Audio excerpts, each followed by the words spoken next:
Greetings, friends. I want to spend a few moments shedding some light on something that's been hitting the headlines a lot, and that's historically low mortgage rates. You're looking here at a headline from the Wall Street Journal of an article that came out about a month ago. 30-year mortgage rate reaches lowest level ever, 2.98%. There are similar headlines that have been coming out all over the place since then. And while it is true that mortgage rates have come down, it is also true that the rates that are quoted in the financial media tend to be the rates available to only the very, very best, highest quality borrowers and highest quality situations. And let me explain what I mean. Okay.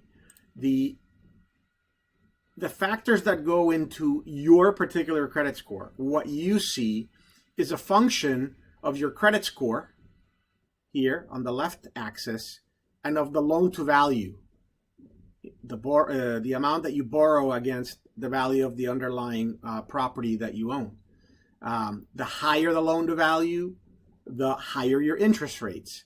These rates that you see here are premiums that the mortgage industry charges over and above the baseline rate, right? So if we assume for a second that the baseline rate, let's say it's 3%, just to keep it simple, then a super high score borrower with a very low loan to value will not pay any premium over and above the 3.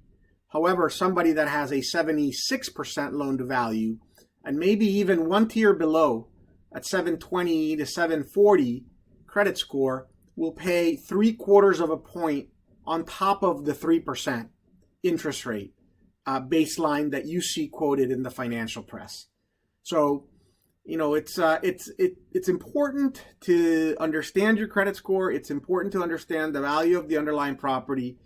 And there are measures you can take to improve your credit score and to move up the scale so you're not charged or assessed any premiums, right?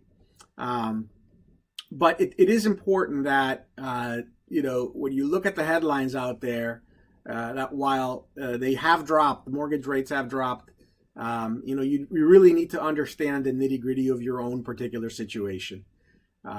Nevertheless, it's still a good time to refinance, still a good time to buy a house and to finance it.